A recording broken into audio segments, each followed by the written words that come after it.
महाराष्ट्रात लवकरच निवडणुकीची धामाधूम सुरू होणार आहे। नुकतंच नगरपालिकांच्या निवडणुकीचं बिगुल वाजले। महाराष्ट्र राज्य निवडणूक आयोगाने राज्यात नगरपरिषदा आणि नगरपंचायतीसाठी निवडणूक कार्यक्रम जाहीर केला। 2 डिसेंबरला मतदान आणि 3 तारखेला मतमोजणी होणार आहे। या सगळ्यात एक मराठी अभिनेता देखील निवडणूक लढणार असल्याचं दिसतंय। नगरपालिका निवडणुकीत तो उभा राहणार असल्याची चर्चा सुरू आहे। हा अभिनेता मूळचा वाईचा आहे आणि तो वाईकरांना त्याच्या पोस्टच्या माध्यमातून साथ घालत आहे असं दिसतंय। चला तर मग जाणून घेऊया कोणता आहे तो लागीर झालं जी फेम अभिनेता जो निवडणूक लढणार आहे।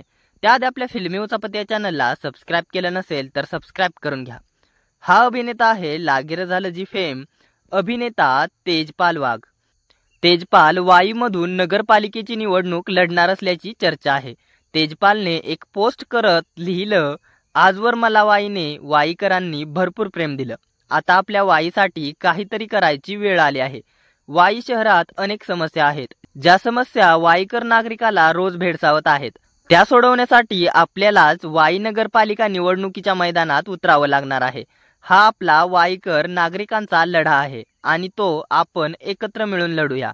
ही लढाई कोणत्याही राजकीय नेतृत्वाच्या किंवा राजकीय पक्षाच्या विरोधात नाही, तर ही आपल्या प्रश्नांच्या अडचणीच्या विरोधात आहे।